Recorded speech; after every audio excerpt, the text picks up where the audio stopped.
राहुल गांधी को छोड़िए, उनको तो एक बच्चा मतलब समझिए कि उनको एक चुटकुल्ला समझते हैं यहाँ के छात्र। आप ये कह रहे हैं कि सीरियस नहीं लेते राहुल गांधी? चुटकुल्ला, सीरियस की बात जाने दीजिए, चुटकुल्ला।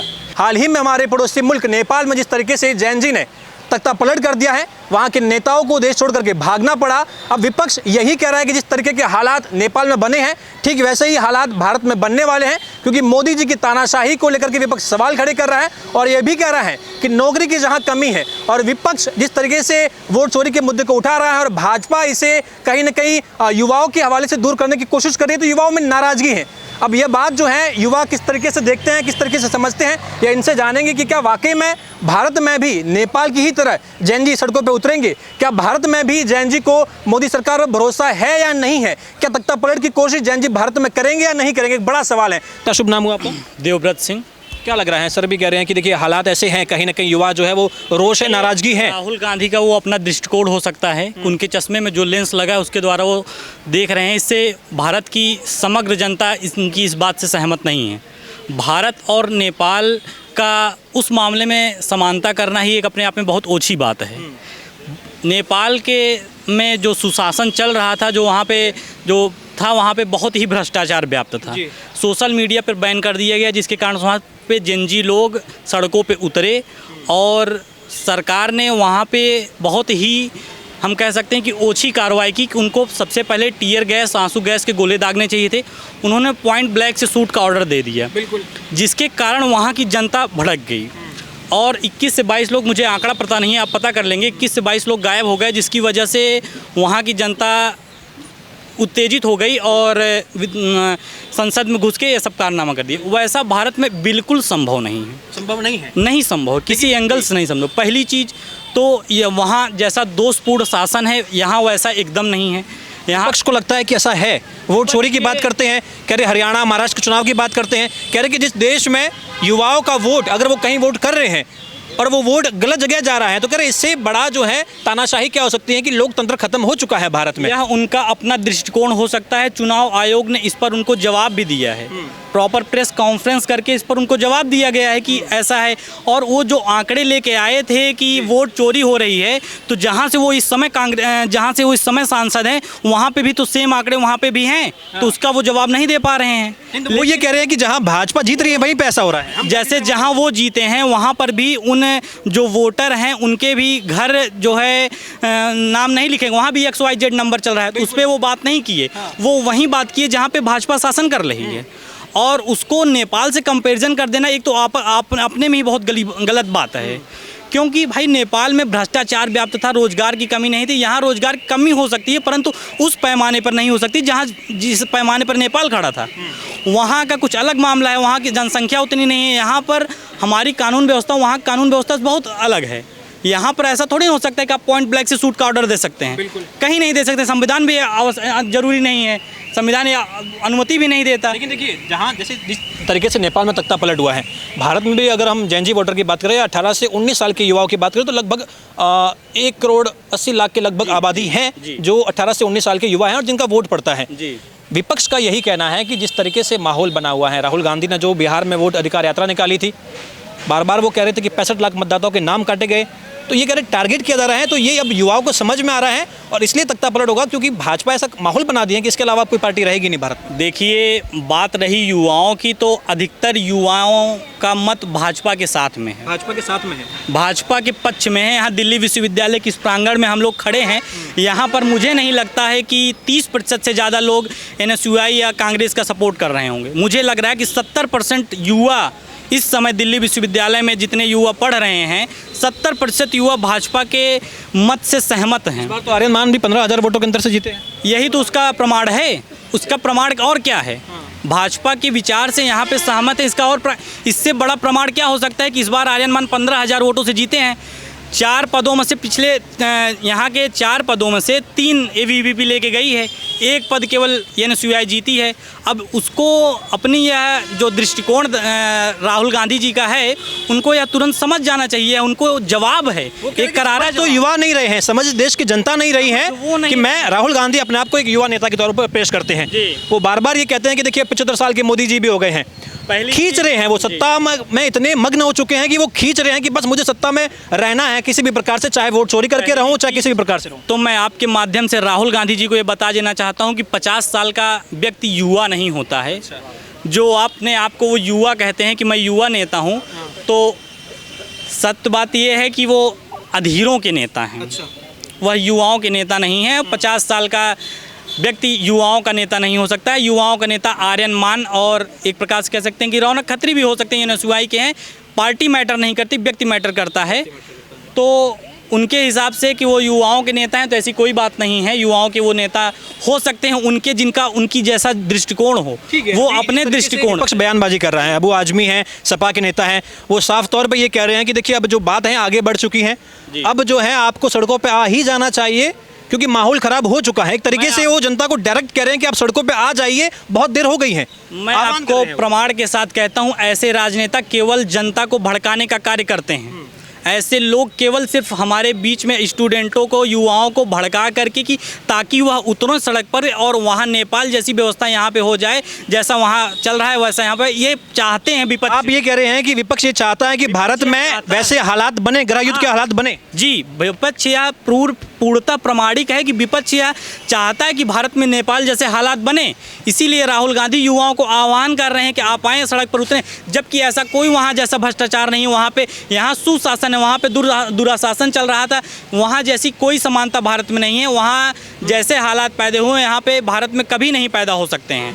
यह उनका अपना दृष्टिकोण हो सकता है। क्या लग रहा है भैया कह रहे हैं कि विपक्ष कहीं ना कहीं ये चाहता है कि जैसे हालात नेपाल में बने हैं ऐसे ही हालात भारत में बन जाए, यानी कि एक टूल किट गैंग जो है वो काम कर रहा है, एक तरीके से ये कह रहे हैं। लग रहा है आपको कि ऐसा माहौल बनाने की कोशिश हो रही है भारत में? सही कह रहे हैं, क्योंकि जनता उनके साथ है नहीं, वोट उनको मिल नहीं रहे, तो बौखलाहट है। एक तरीके से आप कह सकते हैं कि किसी तरीके से लाइट में आया जाए, किसी तरीके से ट्रैक पे आया जाए, क्योंकि जनता उनका साथ दे नहीं रही है। निकले थे भारत जोड़ो यात्रा करने, खुद रोड पे निकले थे, आज युवाओं को रोड पे निकालने का प्रयास कर रहे हैं। भारत जोड़ो यात्रा भारत तोड़ो यात्रा हो गई। कितनी सीट निकल रही है वहाँ, जितनी सीटें निकल रही यूपी में, तब जो है वोटों में भ्रष्टाचार नहीं हो रहा है। जहाँ भाजपा जीत रहे हैं वहाँ भ्रष्टाचार हो रहा है। इसका क्या मतलब? की बातों पर एतबार कर पाते हैं आप, क्योंकि वो जिस तरीके से अपने आप को पेश करते हैं कि आपने भी अभी कहा कि वोट मिल नहीं रहे हैं, लेकिन राहुल गांधी कह रहे वोट मिल रहे हैं, लेकिन वो शिफ्ट होके भाजपा की ओर जा रहा है। मशीन में गड़बड़ी है, चुनाव आयोग जो है वो भाजपा का हो गया है। हर तरीके से कह रहे वोट मिल रहा है, लेकिन वो इनडायरेक्टली भाजपा को चला जाता है। स्वतंत्र भारत के बाद सबसे ज़्यादा बार सांसद रही हमारी मेनका गांधी, जो कि भाजपा से रही हैं। वो चुनाव हार जाती हैं, तब वोट में, तब जो है EVM में गड़बड़ी नहीं होती। जब वो अपने क्षेत्र से रायबरेली से चुनाव जीतते हैं, तब वोट में गड़बड़ी नहीं होती। वोट में गड़बड़ी तब होती है जब उनका शासन आ ही नहीं पा रहा, केंद्र में उनका शासन किसी राज्य में नहीं आ पा रहा, तो वोट में गड़बड़ी चल रही है। लेकिन अभी देखिए, गड़बड़ी EVM में नहीं है, गड़बड़ी उनके बुद्धि में है। एक पार्टी तो है नहीं, ऐसा तो है नहीं कि कांग्रेस पार्टी ही आरोप लगा रही है। पूरा का पूरा जो इंडिया अलायंस है एक स्वर में ही कह रहा है कि हाँ हम मानते हैं कि वोट चोरी हो रही है, तानाशाही हो रही है, लोग बेरोजगार हैं, युवा बेरोजगार। और पूरा विपक्ष ये भी बात कर रहा है कि सड़कों पर आएंगे जैन जी, सड़कों पर आएंगे युवा। पूरा विपक्ष कह रहा है, एक पार्टी नहीं कह रही। बात ऐसी है कि ऐसी तानाशाही युवकों को पसंद है। अच्छा। अगर ये तानाशाही है, अगर हमारा राष्ट्र इतनी गति से आगे बढ़ रहा है, हमारी GDP इतनी ग्रोथ कर रही है, और ये तानाशाही है, तो युवकों को ये तानाशाही बहुत पसंद है, बेहद पसंद है। तो इन सारी चीज़ों से युवकों की बुद्धि मारना, जैसे उनकी सोच खुद नक्सलवादी वाली है कि जंजी वाली सिस्टम यहाँ भारत में हो जाए, जबकि वो असंभव है। क्योंकि हमारे यहाँ के युवा खुद इतने समझदार हैं कि वो राहुल गांधी को छोड़िए, उनको तो एक बच्चा, मतलब समझिए कि उनको एक चुटकुल्ला समझते हैं यहाँ के छात्र। आप ये कह रहे हैं कि सीरियस नहीं लेते राहुल गांधी? चुटकुल्ला, सीरियस की बात जाने दीजिए। चुटकुल्ला उनको देखने के बाद एक हंसी आती है। भारत जोड़ो यात्रा, भारत न्याय यात्रा, वोट अधिकार यात्रा, लगातार कह रहे कि मैं तो जनता के बीच में जाता हूं, मैं डायरेक्ट जो है जनता से बातचीत करता हूं। ऐसा नेता कहां मिलेगा आपको? विपक्ष भी यही कह रहा है कि देखिए राहुल गांधी इतनी मेहनत कर रहे हैं, वो युवाओं से डायरेक्ट संवाद करते हैं। जहाँ जनमानस से जुड़ रहे हैं, तभी तो किसी राज्य सरकार में उनकी सरकार नहीं बन रही है, केंद्र में उनकी सरकार नहीं बन रही है। तो ऐसे कैसे जनमानस से वो जुड़ रहे हैं कि उनका साथ ही नहीं दे रहा जनमानस? तानाशाही है। तानाशाही किस तरीके से है? रायबरेली में तानाशाही नहीं जब वो चुनाव जीतते हैं, और जगहों पे तानाशाही नहीं जहाँ वो चुनाव जीतते हैं। जहाँ सपा ने इतनी सीटें निकाली, उसके बाद अगर ऐसा सिस्टम होता तो अयोध्या से भाजपा सबसे ज़्यादा मत तो उसने जीतती। अयोध्या तो में कैसे हार गई? अयोध्या हाँ, एक ये बात भी अयोध्या बड़ा तो- कहते हैं कि अयोध्या में कैसे हार गई? अब वहाँ पर ओवर कॉन्फिडेंस में थे ये कि यहाँ तो मंदिर बन गए हैं, यहाँ तो हम जीत ही जाएंगे, तो अगर यहाँ गड़बड़ करने की जरूरत नहीं पड़ी। वहाँ का नाम राहुल गांधी नहीं लेंगे, वहाँ का नाम नहीं लेंगे कि यहाँ ईवीएम की गड़बड़ी है। रायबरेली का नाम नहीं लेंगे, जौनपुर का नाम नहीं लेंगे जहाँ से सपा जीती है। वहाँ ईवीएम की गड़बड़ी नहीं है, ईवीएम की गड़बड़ी है जहाँ से मोदी जी जीत रहे हैं बनारस बोला में। नहीं, ये ईवीएम की गड़बड़ी नहीं है, ये उनके सोच की गड़बड़ी है, जो सोच की कि गड़बड़ी ये पूरे राहुल गांधी की नहीं, पूरे कांग्रेस की सोच की और गड़बड़ी है, और EVM जो में- कि सुधरने वाली नहीं है। नहीं है। और ईवीएम में गड़बड़ी होती है 10,000 वोट, 12,000 वोट, यहाँ 1.5 लाख 2 लाख वोटों का मार्जिन चल रहा है। जी, यहाँ से जो जीते हैं आर्यन मान 15,000 वोटों का मार्जिन रहा है, उसमें ईवीएम 15,000 वोट गड़बड़ा जाएंगे ईवीएम से। यह उनको कॉमन सेंस की बात है। यूथ उनके साथ नहीं है। ज्यादा बिलीव कर रहा है राहुल गांधी पे? युवा पूर्णतः मोदी जी पर बिलीव कर रहा है, उनके पूर्णतः विचारों से सहमत है, जबकि राहुल गांधी के मार्क्सवादी विचारधारा से नहीं सहमत है। उनकी विचारधारा मार्क्सवादी की तरह है। वो इसी प्रकार समझ रहे हैं कि मार्क्सवादी विचारधारा, जबकि भारत इस समय मोदी जी की के विचारधारा पे पूर्णतः रूप से सहमत है। विपक्ष कह रहा है कि ब्राह्मणवादी विचारधारा के लोग जो हैं इस सत्ता में बैठे हुए हैं। अगर- चंद लोग हैं ब्राह्मणवादी विचारधारा के जो थोपना चाहते हैं, मनुस्मृति की जो विचारधारा है वो भारत पर थोपना चाहते हैं। गरीब जो है, दलित जो है, जो आदिवासी हैं, उनकी जमीनों का हक मार रहे हैं। अडानी अंबानी है, उन्हें सब कुछ दे दिया है। तो इस तरीके से जैन जी परेशान होकर सड़कों पर आएगा। जिस विचारधारा से राष्ट्र का विकास हो, वह कभी विचारधारा गलत हो ही नहीं सकती। वह किसी भी मनुस्मृति हो, ब्राह्मणवाद हो, उससे मुझे नहीं मतलब। जिस विचारधारा से राष्ट्र का विकास हो रहा है, राष्ट्र के नागरिक का विकास हो रहा हो, यहाँ के आम नागरिक पर उस विकास का प्रभाव दिख रहा हो, वह विचारधारा कभी गलत हो ही नहीं सकती। और गलत हो सकती है तो राहुल गांधी के दृष्टिकोण में गलत हो सकती है। गांधी बिहार जो यात्रा निकाली है वो रोजगार यात्रा, उसके तुरंत बाद मलेशिया चले गए राहुल गांधी थे। देखिए- जैसे ही वो मलेशिया गए तो भाजपा के लोगों ने कहा कि देखिए ये मलेशिया चले गए हैं, अपनी सिक्योरिटी को यहीं छोड़ करके गए हैं, कोई हमें बताया गया नहीं है। तो वहाँ जाकर के क्या ये विदेशी गैंग के साथ मिल करके भारत के खिलाफ कुछ षड्यंत्र करते हैं? राहुल गांधी कह रहे हैं कि मैं हाइड्रोजन बॉम्ब लेकर के आने वाला हूँ, जो फटेगा तो मतलब तहलका मच जाएगा भारत में। तो ये विदेश से जो राहुल गांधी को जोड़ के देखा जाता है, आप उससे कितना सहमत हैं कि कहीं ना कहीं विदेश का एक सपोर्ट? देखिए, यह एक राजनीतिक कह सकते हैं कि पेंच है जो इस पे उधर से डाला जाता है, इधर से उधर। तो ये कोई बड़ी बात नहीं है कि वो मलेशिया चले गए। हो सकता है उनका पर्सनल लाइफ है, उनकी अपनी निजी जीवन हो, उसका कुछ आनंद उठाने के लिए मलेशिया चले गए, घूमने टहलने के लिए चला गए। तो यह राजनीति के विषय नहीं है, या राजनीतिक पेंच की बातें हैं कि जो कि बीजेपी वाले कह रहे हो। तो यह कोई बड़ी बात नहीं। विकास, बड़ी बात यह है कि जो राहुल गांधी स्वप्न देख रहे हैं कि जंजी लोग सड़कों पर उतरेंगे तो नेपाल जैसे हालात बनेंगे, यह कदापि संभव नहीं है। यह केवल उनके दृष्टिकोण में और उनके मानस पटल में और रात को सोते समय उनके स्वप्न में संभव हो सकता है। समग्र भारत उनके साथ कभी नहीं रह सकता। समग्र भारत राहुल गांधी के साथ नहीं है, लेकिन राहुल गांधी कह रहे हैं कि अब वोट चोरी हो जाएगी।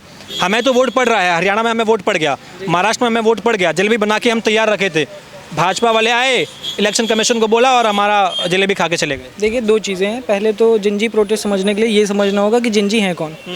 ठीक है, जिंजी वो हैं जो 1997 के बाद पैदा हुए हैं। ठीक, जिंजी प्रोटेस्ट के दो मुद्दे हैं, नेपाल में अलग हो सकते हैं, भारत के परिप्रेक्ष्य में अलग है।